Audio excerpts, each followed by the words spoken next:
قابیل اور حابیل کے بارے میں کہ انہوں نے قربانی دی، ایک کی قربانی کو اللہ نے شرف قبولیت بخشی اور ایک کی قربانی کو اللہ نے رد کر دیا۔ اس وقت قربانی کا یہ دستور تھا، قربانی کی یہ شکل تھی کہ اگر کسی نے اللہ کے راستے میں کوئی قربانی دینی ہو تو اس اپنی قربانی کے مال کو لے کر وہ کوئی بھی چیز ہو ایک کھلے میدان کے اندر اسے رکھ دیا جاتا، آسمان سے آگ آتی، آگ اگر اسے جلا کر بسر کر دیتی تو یوں سمجھا جاتا کہ اس کی قربانی اللہ کے ہاں قابل قبول ہے، اور اگر قربانی یوں ہی پڑی رہے تو اس کا مطلب ہے کہ قربانی قابل قبول نہیں ہے۔ ایک بھائی نے قربانی دی، مال لا کر میدان کے اندر رکھ دیا، چونکہ اس کی نیت خالص تھی، شوق اور ذوق سے، جذبے اور محبت سے اللہ کے راستے میں قربانی دی۔ جب قربانی رکھی گئی، آسمان سے آگ آئی،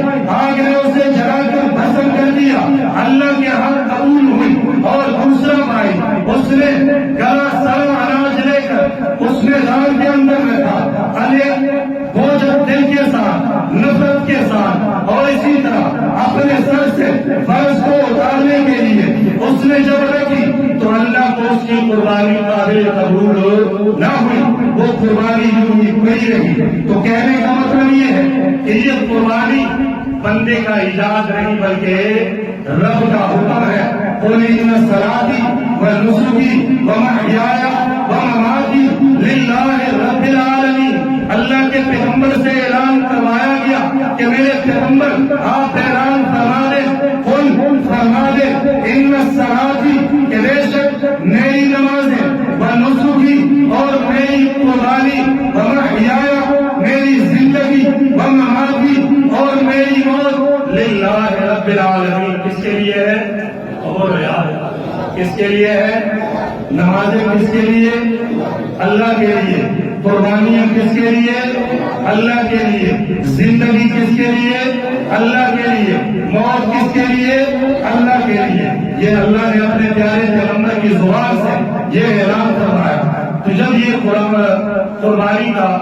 سیزن آتا ہے، دن آتے ہیں، حج کے دن آتے ہیں، تو ایک خاص ٹولہ، ملحدین کا ٹولہ جن کا اسلام کے ساتھ صرف نام کے حد تک تعلق ہوتا ہے کہ ان کے نام بھی مسلمانوں جیسے ہیں، باقی ان کے کرتوت، ان کی اسلام کی دشمنی وہ کسی سے ڈھکی چھپی ہوئی نہیں ہوتی۔ اور جب حج کا موسم، قربانی کا موسم آتا ہے تو ان کی پیٹوں کے اندر خاص قسم کے مروڑ اٹھتے ہیں۔ وہ پھر کہتے ہیں جی حج بیت اللہ پر جا کر 10-11 لاکھ روپے ضائع کرنے کے بجائے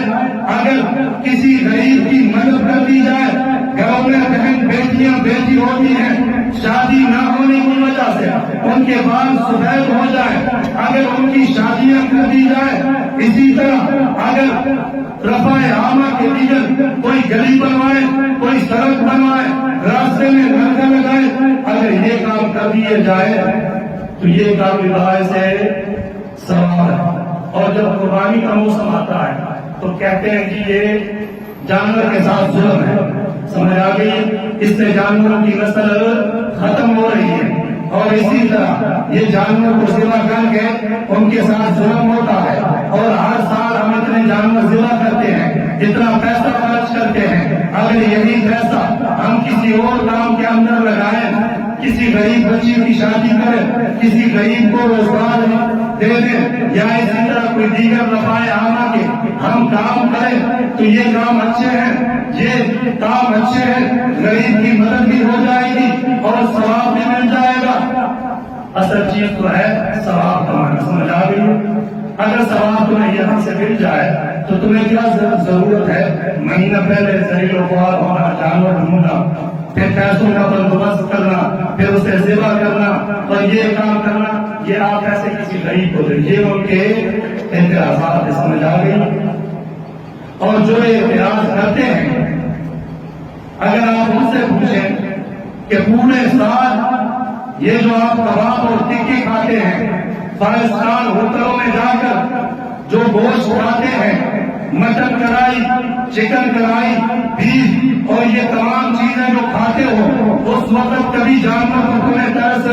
نہیں آتا کہ یار جانور کا گوشت ہے، جانور ذبح کیا ہے، ہم نے انکار کرنا ہے، باعث کرنا ہے کہ یہ جانور کے ساتھ ظلم ہے، جانور کو ذبح نہیں کرنا چاہیے۔ پھر دوسری بات، یہ جو غریبوں کے دکھ کے اندر ہلکا ہو رہے ہیں، غریبوں کے دکھ کے اندر پاگل ہو رہے ہیں کہ جی اتنا پیسہ ضائع ہوتا ہے، جانوروں کی جو نسل کشی ہو رہی ہے ان کی نسلیں ختم ہو جائیں گی، غریب کی مدد کر دی جائے، یہی لوگ ہیں۔ اگر آپ حساب مانگے تو ان کی ایک ایک گھڑی کروڑوں کی حساب میں ہوتی ہے، اسی طرح ان کے پاس ایک ایک گاڑی کروڑوں کی ہوتی ہے، ہزاروں کے وہ لوگ جوتیاں پہنتے ہیں، ہزاروں کے وہ لوگ کپڑے پہنتے ہیں، حالانکہ یہی جوتیاں جو 1000-2000 پر بھی انسان کا کام چل سکتا ہے، یہی کپڑا ہے ہزاروں کے بجائے 1000-2000 کے سوٹ سے بھی کام چل جاتا ہے، یہی گھڑی ہے کروڑوں کی گھڑی کے بجائے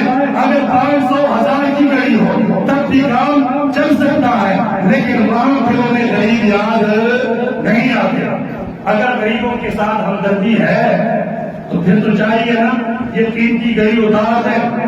کہ جی آج کے بعد میں 500-1000 کی گھڑی پہننی ہے، اس کی جو قیمت جو مالیت ہے وہ غریبوں کو دے دی جائے، کسی غریب کی بیٹی کی شادی کر دی جائے، کسی غریب کو کاروبار بنا کر دیا جائے، کسی غریب کو مکان بنا کر دیا جائے۔ یہ جو ہزاروں کی جوتیں پہنتے ہیں، اگر ایک سال کہے کہ اس سال ہزاروں کی نہیں بلکہ 500-1000 کی جوتی لے کر ہم پہنیں گے، باقی پیسہ رفع عامہ کے کاموں میں خرچ کریں گے۔ اسی طرح جو کپڑے ہوتے ہیں، کروڑوں کی گاڑیاں ہوتی ہیں اور کروڑوں کے لاکھوں کے ہزاروں کے 5 اسٹار ہوٹلوں میں جا کر ایک وقت کا کھانا کھاتے ہیں، وہ کبھی غریب کے لیے اپنی عیاشی میں چھوڑ نہیں سکتے، بلکہ ان کا اصل تاریخ وہ اسلام ہے کہ کسی وجہ سے جب وہ دیکھتے ہیں کہ ایک سال کے اندر دھرموں کے حساب سے جانور ذبح ہوتے ہیں، اللہ کے راستے میں قربانیاں دی جاتی ہیں، ایک سال کے اندر ان جانوروں کے ساتھ جتنے لوگوں کی روزی روٹی وابستہ ہے،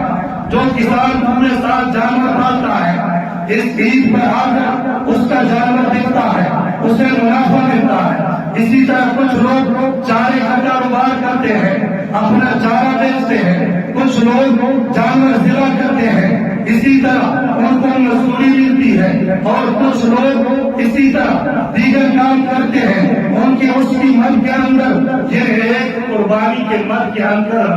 اربوں خربوں کے حساب سے لوگ پیسہ کماتے ہیں۔ تو یہ جو اعتراض کرتے ہیں کہ جی فلاں ہونا چاہیے، فلاں ہونا چاہیے، حالانکہ اس ثواب کے لیے اللہ نے کوئی قید نہیں لگایا کہ یہ ثواب آپ نے بالکل عید کے دنوں میں کمانا ہے، اپنی قربانیوں کو چھوڑ کر، حج بیت اللہ کو چھوڑ کر کسی غریب کا گھر بسائیں یا کسی غریب کو کاروبار بنا کر دیں یا اسی طرح جانوروں پر ترس کھائیں۔ جس نے جانور پیدا کیا کیا ان کو اپنے مخلوق پر ترس نہیں آتا؟ تو بولو یار،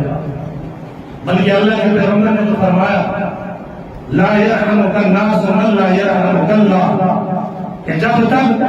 تم اللہ کے دیگر مخلوق پر رحم نہیں پاؤ گے تب تک اللہ تم پر رحم نہیں کرے گا، وہ مخلوق کوئی بھی ہو۔ بلکہ اسلام کا ایک قانون اور قاعدہ ہے کہ جو موذی جانور ہے، خطرناک جانور، سانپ ہو گیا، اسی طرح دیگر بچھو ہو گیا،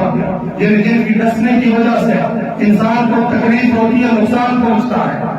اسلام نے تو یہ قاعدہ اور کلیہ اپنایا ہے کہ ان کو قتل کریں۔ ان کا قتل کرنا واجب ہے، ضروری ہے، لیکن ان کو ایسے تڑپا کر قتل کرنے کی اجازت اسلام نہیں دیتا، بلکہ اسی طرح اسے ماریں کہ پہلی ظلم میں وہ ختم ہو جائے، ان کو تڑپانا نہیں چاہیے۔ اسلام کا تو یہ قانون اور قاعدہ ہے، چاہے کہ اللہ تبارک و تعالیٰ کو ان جانوروں پر ترس نہ آتا، لیکن اللہ کا حکم ہے، سمجھ آ گئی ہے۔ ثواب کے لیے، خیرات اور صدقات کے لیے پورا ساتھ اللہ نے رکھا ہے، اور اللہ نے پابندی بھی نہیں لگائی دن کو صدقہ کرے، رات کو کرے، اپنوں کو دے، بیگانوں کو دے، دشمنوں کو دے، دوستوں کو دے، جتنا مرضی دے، اللہ کے ہم قابل قبول ہے۔ لیکن یہ قربانی اور حج یہ صاحب استطاعت پر واجب ہے۔ سمجھا دی یہ بات؟ صاحب استطاعت پر یہ واجب ہے۔ اگر کوئی انسان پوری زندگی پورا سال اس نے اپنے خزانوں کے دروازے کھولے ہوں اور غریبوں کو اپنا مال غریبوں پر لٹایا جائے، خرچ کرتا جائے، لیکن جب قربانی کا موسم آیا اور وہ اس وجہ سے قربانی نہ کرے کہ یار ثواب کمانا ہے، میں تو پورے سال کماتا ہوں، سمجھ آ رہی ہے؟ اگر ایک جانور سے بنا کیا تو کیا ہوگا؟ جو اس نے پورے سال کمایا ہے صدقات خیرات کے بدلے اس نے پیسہ لگایا ہے،